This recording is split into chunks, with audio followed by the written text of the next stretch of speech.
नमस्कार साथियों, स्वागत है आपका। सुनते हैं दुर्गा भक्त कुम्हार की कथा। एक ऐसे भक्त की कथा है जो माता रानी की भक्ति में इतना लीन रहता है कि उसके स्वयं के पुत्र की हत्या उसी के हाथों हो जाती है।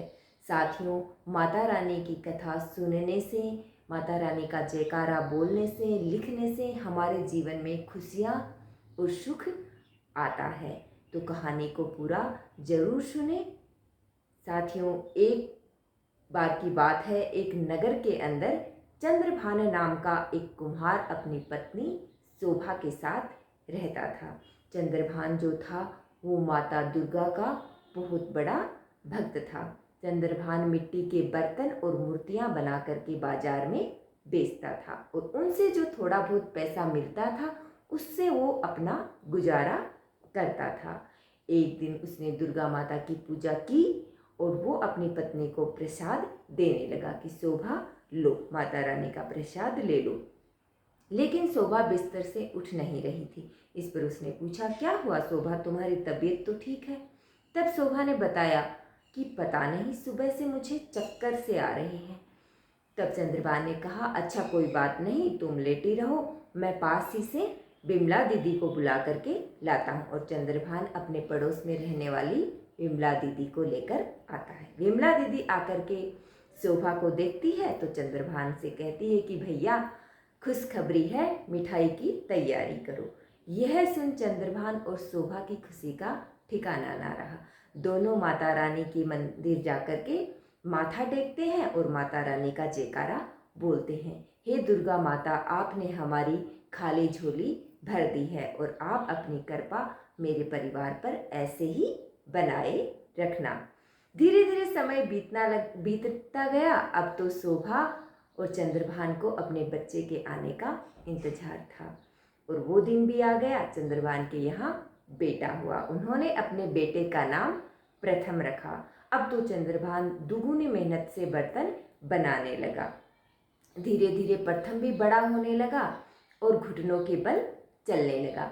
एक दिन की बात है, चंद्रभान जो था वो बाहर बर्तनों के लिए मिट्टी को पैरों से रोंद रहा था और आंखें बंद करके माता रानी का जयकारा लगा रहा था। वो पूर्णतया अपनी माता की भक्ति में लीन अपने कार्य को बड़ी लगन से कर रहा था।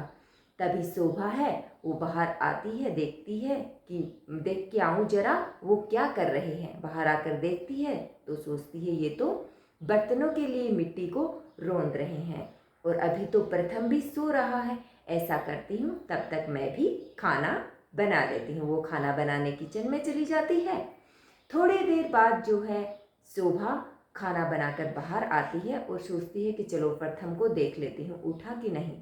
जाकर देखती है तो उसका बच्चा प्रथम बिस्तर पे नहीं था। तो उसने सोचा कि बाहर अपने पापा के पास खेल रहा होगा। बाहर आकर जब शोभा ने देखा तो वो जोर जोर से रोने लगी, क्योंकि उसके पति जो थे उनके पैरों में खून लगा हुआ था, खून से सने हुए थे। तो उसने चिल्लाया और बोला कि अजी ये आपने क्या कर दिया।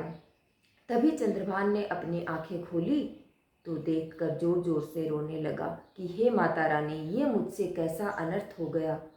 मैं आपकी भक्ति में इतना लीन था कि मेरे हाथों मेरे ही पुत्र की हत्या हो गई।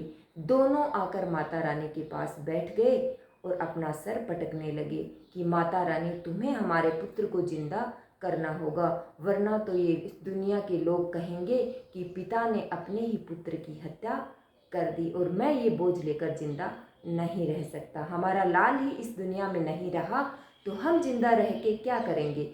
शोभा और चंद्रभान दोनों माता रानी के आगे अपना सर पटकने लगते हैं।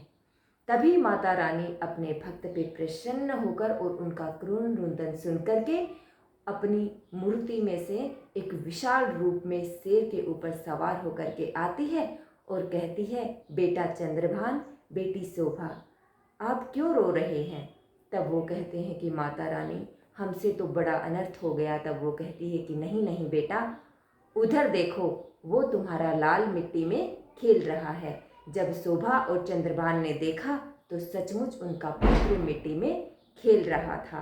यह देख वो दोनों बड़े प्रसन्न होते हैं और जोर से माता रानी का जयकारा बोलते हैं। माता रानी उन्हें सदा सुखी रहने का आशीर्वाद दे अंतर्ध्यान हो जाती है।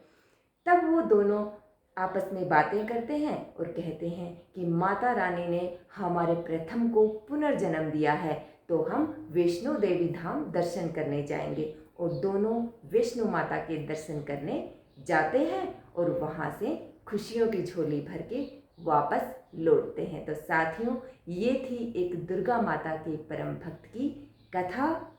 हे दुर्गा माता, जैसी कृपा आपने उस कुम्हार भक्त पे की, वैसी सभी पर करना, कहानी कहने वालों पर भी और सुनने वालों पर भी। बोली माता रानी का जयकारा। जय हो शेरों वाली की। धन्यवाद साथी।